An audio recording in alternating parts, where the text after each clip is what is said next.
Perdón, Romy, porque hice esta digresión, decía eso y justo se cortó la... Perdón, pero bueno, me parecía como que estábamos haciendo todo demasiado... Sí, yo Si pudiera hice yo intervenir un poquito, un cachitito. obvio. Creo que lo que están queriendo decir los chicos digo yo, los profesores, es que está bueno que ustedes, cuando estudian la materia, encuentren el sentido del tema que estamos estudiando. O sea, que porque los observo en pantalla, todos se están escribiendo, o preguntan, por ejemplo, por el chat del Zoom, ¿qué textos? Bueno, textos en la página, los cuadros están en la página, se cargan después. Ustedes tienen esta cosa que también tenemos en las clases presenciales, que es anotar. Y lo que están diciendo los profesores es que yo tengo que estar tratando de entender por qué estoy estudiando este tema. Fíjense que en esta materia todo tiene que ver con todo. Nosotros estructuramos la materia y ya a esta altura del programa creo que ustedes lo tienen que ir analizando a través de la división del derecho en 4 grandes temas, que esto se vio en la unidad 1 y luego se desarrolla en toda la asignatura, que es los 4 grandes temas de la teoría egológica de Cossio, ¿no? Porque en definitiva no es otra cosa ni más ni menos que eso. Es decir, ¿es posible conocer al derecho? Esto lo estudiamos en la unidad 1. El derecho es ciencia. ¿Se puede estudiar o no se puede estudiar al derecho como una ciencia? Después vemos qué es el derecho. El derecho es cuestión de normas. ¿Qué son las normas? ¿Qué es un orden jurídico? Y acá vemos toda la teoría de Kelsen, cómo el orden jurídico está, cómo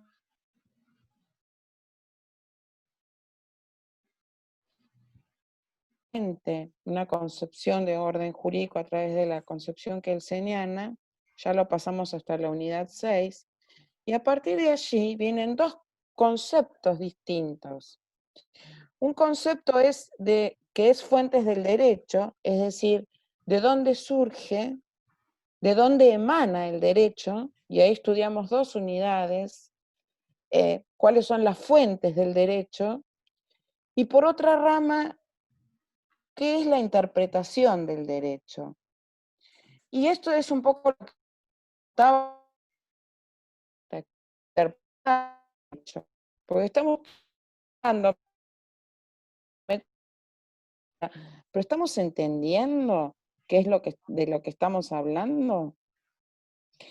Imagínense, alumnos, que yo fui una profesora de literatura y les dijera a ustedes, para el jueves que viene vamos a leer todos este texto.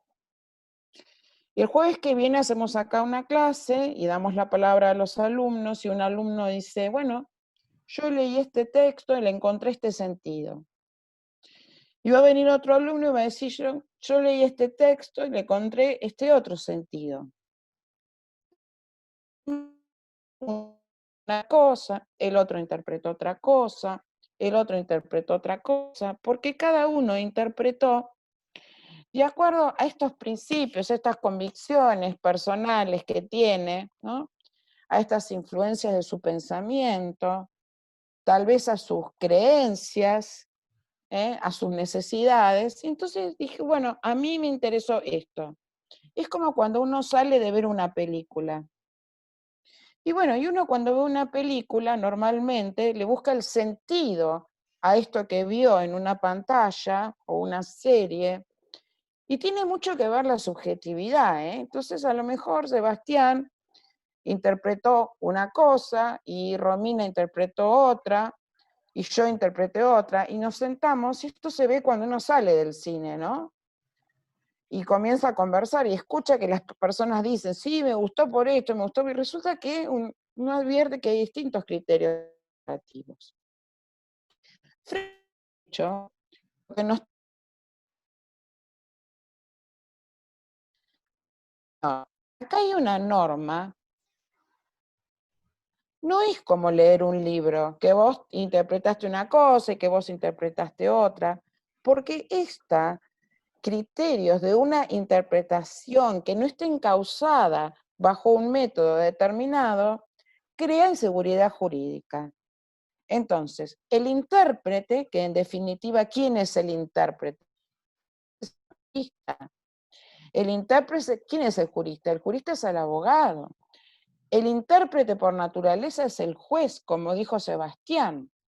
Entonces, ¿qué va a tener el juez? El juez se va a sentar en su escritorio y va a decir, bueno, ahora voy a interpretar el contenido de esta norma, a ver qué quiso decir el legislador. No, mis alumnos. El juez va a tener que tener un caso concreto, va a tener que resolver ese caso concreto, y ¿en base a qué lo va a tener que resolver? A una norma preexistente. Y entonces, ¿qué tiene que hacer? Interpretar ese criterio general que está en la norma al caso concreto, y esta es la labor del intérprete. ¿Y qué ocurre?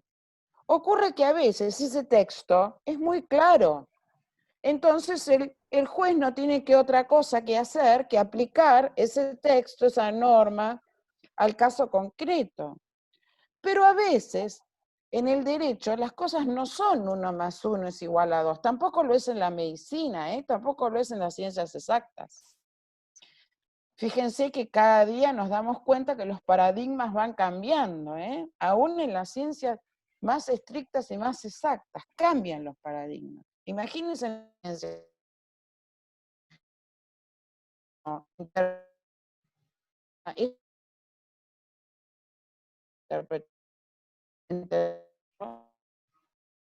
ustedes, no es lo mismo interpretar, por ejemplo, el maltrato femenino o el maltrato masculino que hoy pueda recibir una persona que hace 20 años atrás, porque los criterios sociales han cambiado y el juez y el abogado no está fuera de la sociedad en una burbuja en el aire, está en una sociedad determinada. Entonces se interpreta la norma, le busca el sentido a esa norma. Y la labor interpretativa jurídica es permanente de parte del jurista. Yo enciendo la televisión, veo un noticiero o leo un diario y escucho, por ejemplo, a un jurista, que es un jurista porque es un miembro de la Corte, que dice, a ver, ¿es posible que haya cuarentena, que no haya cuarentena, que el Poder Ejecutivo disponga que las personas quedemos todos adentro? Estoy hablando en lenguaje coloquial para que todos ustedes me entiendan. ¿Y qué está haciendo ese juez? Ese juez está buscándole un sentido a la normativa. ¿En base a qué? ¿A una cosa que se le ocurrió a él? No, a un criterio jurídico, a un orden jurídico, donde hay una constitución nacional, donde hay una garantía de una serie de derechos que tenemos los ciudadanos.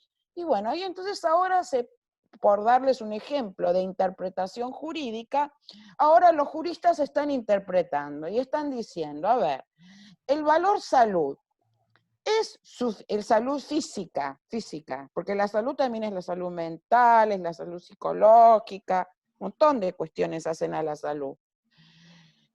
¿Es suficiente para que todas las personas, es suficiente fundamento para que todas las personas estén recluidas en su casa por una orden del Poder Ejecutivo? ¿Se entiende lo que estoy diciendo? Entonces ahí viene un planteo de interpretación jurídica. Y entonces se va a decir, bueno, a ver, esperen. Si hay un orden constitucional y hay un valor salud que está por encima, que lo estamos defendiendo, este valor salud física va por encima de todos los valores. Y este planteo, ¿saben quién lo hace? No solo los juristas, lo hace la comunidad. ¿Se entiende lo que estoy diciendo? Hoy la comunidad está interpretando y está diciendo, a ver, señores, esta cuarentena que se los está imponiendo, ¿debe ser así impuesta? ¿Debe ser acaso meditada por cada uno? ¿Razonada por cada uno? ¿Cada uno va a ver cómo resuelve su situación? ¿Va a decidir sobre su salud? ¿Puede decidir sobre su salud? ¿Implica esto al otro?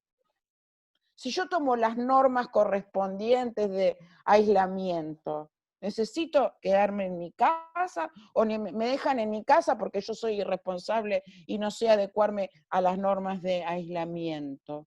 Todo esto, yo traigo este tema simplemente para que vean que no es, como dijo el profesor Irasusta, una cuestión teórica lo que estamos estudiando. ¿Se entiende el planteo? ¿Somos claros en el planteo? Porque la interpretación es permanente. Y si ustedes creen que eso, él por qué trae el ejemplo de la revolución, francesa. Históricamente trae el planteo. Yo traigo un planteo actual, de ahora, de este momento. Y este es un planteo que tiene que ver con lo jurídico, tiene que ver con las garantías individuales, con la seguridad jurídica. Resulta que hoy en una república tenemos limitado el ejercicio del poder judicial y el ejercicio del poder legislativo.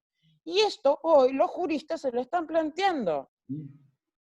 ¿O no, Sebastián? Tenemos cercenadas libertades como la libertad de tránsito que solo pueden disminuirse por el estado de sitio. Pero ¿qué ocurre? Nunca se dictó estado de sitio en la cuarentena. Es decreto atrás de decreto, aumentando por 15 días, y entonces el principio de libertad, la garantía constitucional de la libertad de todos los ciudadanos del suelo argentino, ¿cómo juega con el derecho a la salud?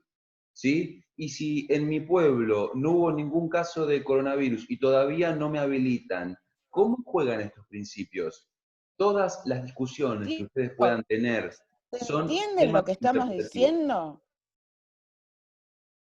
Yo veo caras, no veo clase, no tengo este contacto directo, y veo toda gente en la pantalla como paralizada mirando, ¿no? Pero porque ahora estamos hablando y cuando los profesores escuchan o ponen un gráfico, escribiendo.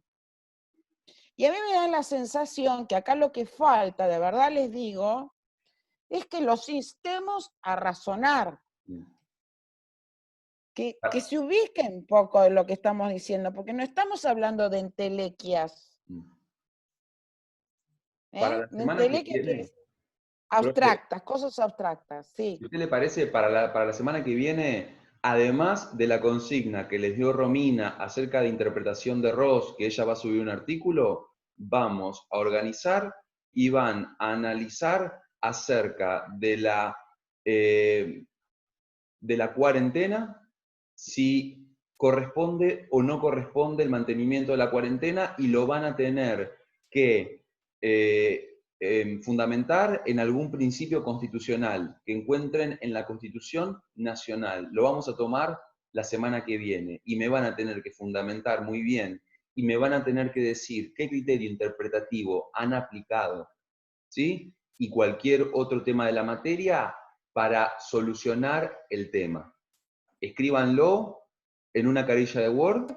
Yo quiero aclarar, que el planteo que hizo el profesor Irasusta, que quede claro en lo siguiente. Nosotros estamos en introducción al derecho. No estamos haciendo un cuestionamiento político. No se trata de decir quién está haciendo determinada, no. Estamos haciendo un planteo. En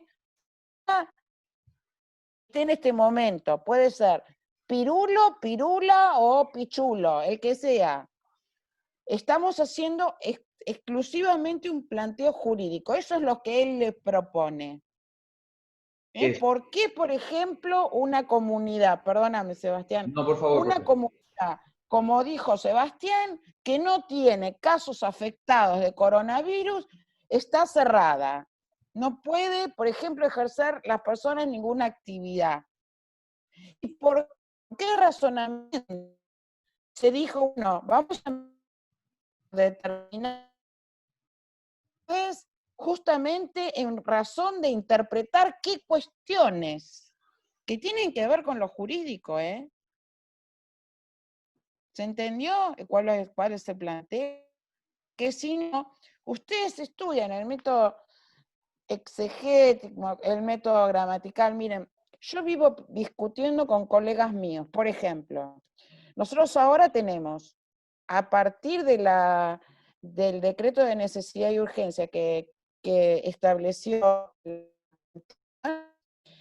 un montón de normas, normas y normas, y nos llenan de normas, ¿no? Actividad exceptuada, anexo 1, anexo 2, anexo 3, y tenemos que estar interpretando eso permanentemente, ¿no? Y, por ejemplo, si se puede abrir un negocio de, como dijo hace un rato Romina, que lo trajo en un ejemplo, de venta de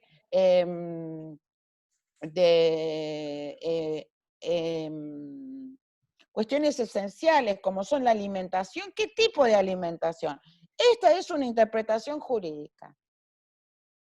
¿Qué tipo de alimentación? Romina dijo, la torta con temática para un cumpleaños determinado, ¿es esto? Esto es interpretación. Sí, discúlpame, Sebastián, pero no quería que se interpretara como que es a favor o en contra de un gobierno. Perfecto, profe, porque yo quizás no había sido del todo claro. Estamos hablando de principios jurídicos, y aplicación de principios jurídicos que son apolíticos y apartidarios. Nosotros tenemos una constitución nacional que por el principio que kelseniano de unidad y jerarquía es de aplicación hacia todas las normas de grado inferior. Esto ya lo vieron unidades 4, 5 y 6, ¿sí? Entonces, para la semana que viene me van a armar esto. Van a poner, nos van a armar. Van a poner si la cuarentena es jurídicamente viable o jurídicamente aceptable, que perdure o no. Y lo van a tener que fundamentar en cuestiones interpretativas y cuestiones jurídicas constitucionales. No necesitan haber cursado constitucional para hacer esto. Con una búsqueda de Google lo pueden hacer. Lo arman en una carilla de una hoja de Word y lo vamos a discutir la clase que viene. Perdón, Romy, seguí con la clase. Sí, Romy, te llevamos a cualquier lado. Sí, No, está bien, está bien. Quizás a veces en el afán de que el alumno se quede con una guía para el estudio, yo nombré un poco estas cuestiones económicas, políticas y sociales, pero me sale el lado auxiliar que tengo para que mi objetivo es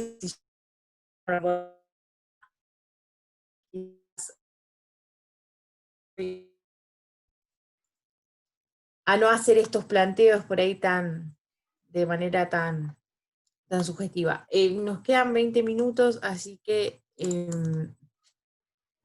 seguramente no lleguemos a ver todas las corrientes, pero sí lo que podría hacer es, de alguna manera, un pantallazo como para que a partir de la lectura que hagan y esta consigna que se les dispuso, la puedan abordar.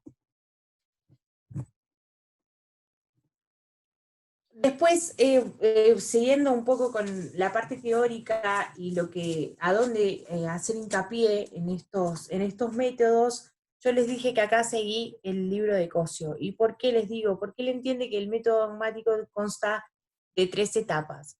Y va a haber autores que les van a decir o contraponer el método dogmático a algunas de estas 3 etapas que incluye Cosio. Dentro de estas 3 etapas encontraríamos al método propuesto por Savigny, la jurisprudencia de conceptos y al método de la evolución histórica. Y acá es donde se empieza a ver que no podemos quedarnos con ese silogismo o ese razonamiento propiamente dicho y esa razón del legislador o sentido que le dio el legislador, porque en el medio hay historia, en el medio hay evolución, en el medio los intereses van cambiando. Entonces, a partir de estas corrientes vamos a ir viendo cómo se van a ir amoldando estas cuestiones interpretativas. Lo que va a hacer Savigny es,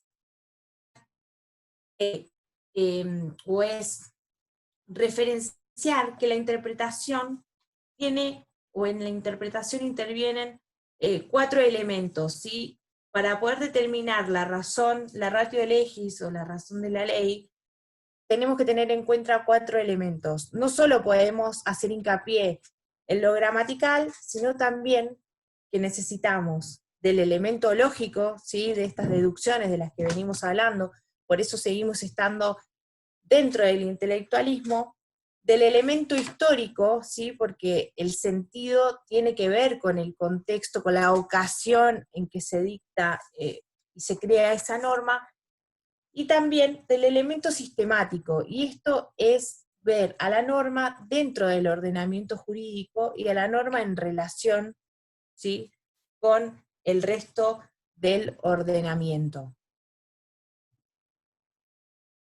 Luego va a aparecer ya seguimos dentro, Savigny es un autor alemán, lo vemos de forma muy recurrente, esto también piénselo desde lo que él considera como el objeto del derecho, que lo vimos en la ontologización, con el Volgeist, ¿sí?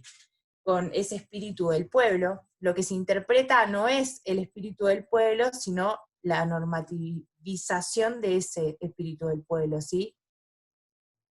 Y lo vamos a ver ahora próximamente en Las Fuentes del Derecho. Es un autor de esos que perdura en los distintos temas, porque pertenece a una escuela muy particular, que es la Escuela Histórica del Derecho, es una escuela alemana, que justamente trae a la historia, ¿sí? Como un elemento particular al momento de analizar el derecho.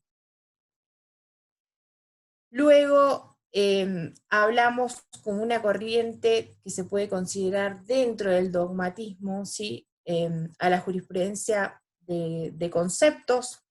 La jurisprudencia de conceptos, siguiendo esta deducción, este proceso racional, va a construir conceptos que van a estar dentro de esas normas, ¿sí? Para ser aplicados. Lo que hace la jurisprudencia de conceptos es construir conceptos generales de los que se van a derivar conceptos particulares para formular la interpretación. Voy rápido para que se queden con lo esencial de cada escuela y después lo puedan ampliar y lo... Sí, Romy, perfecto. Andá así porque total está todo en el libro y tienen todo. Sí. Uno de los autores que se inicia dentro de esta jurisprudencia de conceptos, pero después tiene como una segunda revisión y lo podríamos integrar dentro de otra categoría, es Rudolf von Gehring, que va a ser quien presida de alguna manera o que sea un exponente esencial de la jurisprudencia de intereses. ¿Qué es lo que ve esta corriente? Ya no va a ir a la construcción lógica, ¿sí? De conceptos que están dentro de la norma, sino que va a introducir el elemento de la finalidad de la ley. Yo tengo que tener en cuenta la finalidad que tuvo esa ley al ser creada, como también la finalidad que tienen las personas que adecuan su conducta, ¿sí? A esas leyes. Por eso se lo denomina también método teleológico. Al momento de interpretar, yo tengo que poder desentrañar esa finalidad que va a ser la que va de alguna manera a determinar el sentido que tuvo la ley. Y quizás lo que hace esa ley es darle un cierre con el método de la evolución histórica, porque ¿qué nos dice? Sí, tenemos que tener en cuenta la finalidad, el contexto de la ley, pero también tenemos que tener en cuenta la evolución, todo lo que pasó después, para poder ver la interpretación, ¿sí? De esa norma a lo que está sucediendo en este momento que yo tengo que aplicarlo. de alguna manera tienen una cierta relación, ¿sí? Estas corrientes. Y por último, como último exponente que vamos a ver dentro de las concepciones intelectualistas, tenemos a Genie con el método de la libre investigación científica. Se sigue, lo que hace Genie Espar es establecer y seguir en la misma postura donde la ley es la fuente fundamental, ¿sí?, del derecho y a la que yo tengo que acudir al momento de interpretar. Pero amplía este catálogo de fuentes entendiendo que hay momentos donde no existe una fuente a la que yo pueda acudir, o tengo que acudir a una fuente que no necesariamente sea la ley. Entonces, para esto, clasifica las fuentes en formales y no formales. Dentro de las formales yo voy a poder acudir a la costumbre y a la doctrina y la jurisprudencia moderna o antigua, por eso habla de autoridad y de tradición. La autoridad sería la doctrina y la jurisprudencia actual, y la tradición, la doctrina y la jurisprudencia antigua. Cuando yo no pueda aplicar la ley, o la ley me genere algún tipo de oscuridad, voy a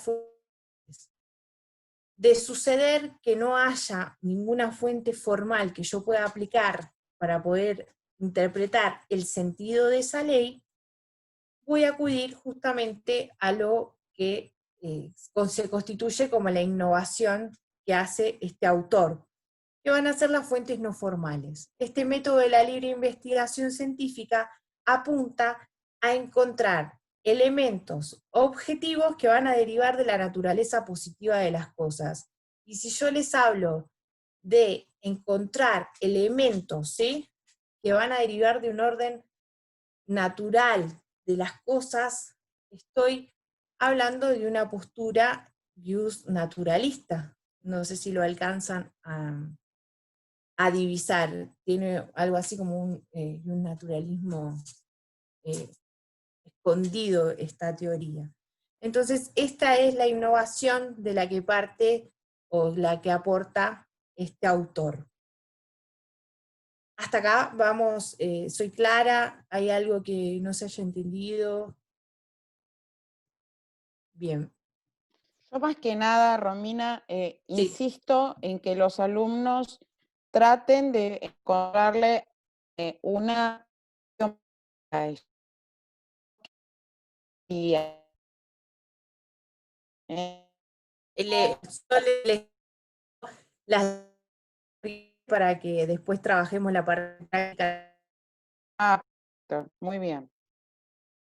Ahora que les iba a distinguir en los voluntarismos, delinear las dos figuras como para que cuando se encuentren frente al texto, Perfecto. por entendimiento, en la parte práctica, si le parece bien. Sí, perfecto, perfecto. Bien. Las posturas voluntaristas que podemos encontrar son, o se dividen, mejor dicho, en dos corrientes, ¿sí? Y veo que me quedan 9 minutos, así que rapidito lo vamos a hacer. Tenemos el voluntarismo amorfo y el voluntarismo de tipo estructurado. ¿Cuál es uno? ¿Cuál es otro? El voluntarismo amorfo, ya su denominación me está diciendo que es algo que no tendría forma, eso quiere decir amorfo. ¿Y cómo se vería aplicado a las concepciones voluntaristas que nos dicen que el acto o la interpretación está conformada por este proceso de razonamiento y este acto de voluntad? Bueno, se interpreta de esta manera. El voluntarismo es amorfo cuando no existe ningún tipo de limitación a esa voluntad del juez. Acá nos encontramos con la Escuela del Derecho Libre, que tiene una premisa particular que dice que la ley es siempre demasiado ancha o demasiado estrecha. Entonces siempre el juez necesita o complementar lo que dice el legislador o directamente lo que tiene que hacer es reemplazarlo si fuera necesario. ¿Por qué? Porque en cuando la norma o es demasiado estrecha o demasiado ancha, puede generar injusticias y a lo que tiene que apuntar el juez es a la justicia y la equidad. El problema que tuvo esta escuela es que fue usada y tergiversada con otros fines por los regímenes totalitarios, ¿sí? Pero en principio apunta a que la voluntad del juez puede complementar lo que ha dicho el legislador o incluso suplir, ¿sí? Si en el caso de que se genere alguna cuestión de injusticia o inequidad, suplir esa cuestión. Y el voluntarismo estructurado justamente se posiciona como la contracara porque dice, bueno, esta voluntad del juez tiene límites. ¿Cuál es el límite que va a tener la voluntad del juez? Va a estar dado por la norma, ¿sí? La norma es vista dentro del voluntarismo estructurado como un marco de posibilidades, ¿sí? La norma me da un conjunto de posibilidades y cualquiera que el intérprete decida o elija va a ser correcta porque está dentro de ese marco, de esa estructura. Las dos teorías que se enrolan en el voluntarismo estructurado son la teoría pura del derecho de Kelsen y la teoría egológica de Cosio. ¿Qué nos dice Kelsen a grandes rasgos? Que cuando nosotros necesitamos aplicar una norma general y crear esta norma general va a establecer un procedimiento también, un tipo de total al intérprete para poder decidir y adecuar lo que dice la norma al caso concreto. La realidad es que desde la teoría pura, cualquiera de dentro de la norma que el intérprete elija va a ser correcta porque me mantengo dentro de ese marco de referencia. La teoría egológica, con su impronta, donde ya el derecho no es la norma, sino que es la conducta, donde esta conducta es considerada como un objeto cultural, y acá volvemos sobre todo a la primera parte, por eso es tan importante hacer una buena base en la primera parte, e insistimos tanto, con un método adecuado, un método acorde, ¿sí?, al objeto, que es posible valorarlo de forma positiva o negativa. Cosio lo que nos va a decir es que lo que vamos a interpretar es esta conducta, ¿sí?, a través de estas normas. Nos vamos a acercar a la conducta, al sustrato de esto desde el método. Y vamos a comprender el sentido a través del método dialéctico.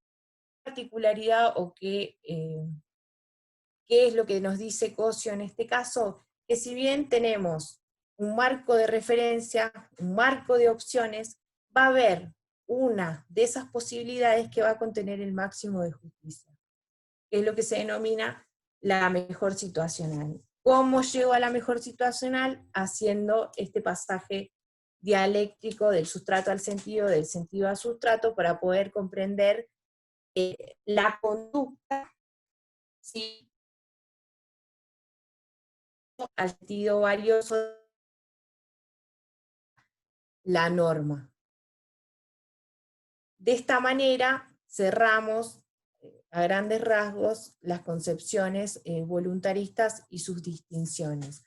Obviamente que cada una también responde a intereses. Acá creo que lo que de alguna forma estamos tratando de señalar es que las cuestiones de interpretación en el derecho responden a exigencias e intereses del momento sociológico y político que en un lugar determinado y que después luego tiene repercusiones en otros lugares. Y que cada autor con su incidencia, con su posicionamiento desde el naturalismo y el positivismo, fundamenta, ¿no?, estas concepciones. Porque acá en estos temas estamos repasando todo lo que fuimos viendo en torno a la bolilla 1, 6, 7, es como que se van uniendo los temas y van cobrando un sentido general, ¿no? Perfecto. Esto es... Queda la clase y vamos a cargar el Power. Recuerden las 2 consignas para la semana que viene, que las vamos a discutir acá. Escríbanlo en Word, cosa de que lo puedan presentar, ¿sí? Con sus palabras, fundamentar esto que dijimos. Levante la mano quienes no hayan rendido parcial todavía, de las unidades 1 a las 6. De mi comisión no, porque lo venimos rindiendo separado, ya sé, pero del resto de las comisiones, ¿hay alguien que todavía no haya rendido? Bien. ¿Quiénes todavía resta que hayan rendido y reste rendir recuperatorio? Levanten la mano. O sea, todos rindieron parcial de la unidad 1 a las 6. Gabriela, vos... No comprendí, Sebastián, la pregunta. La pregunta es para saber si todas las comisiones van rindiendo los parciales y cómo estamos con el tema de los temas de cara que ya nos estaría quedando casi menos de la mitad de los temas de la cursada, Udenes. Es para más o menos saber dónde estamos. Gabriela, vos levantaste la mano porque Dale.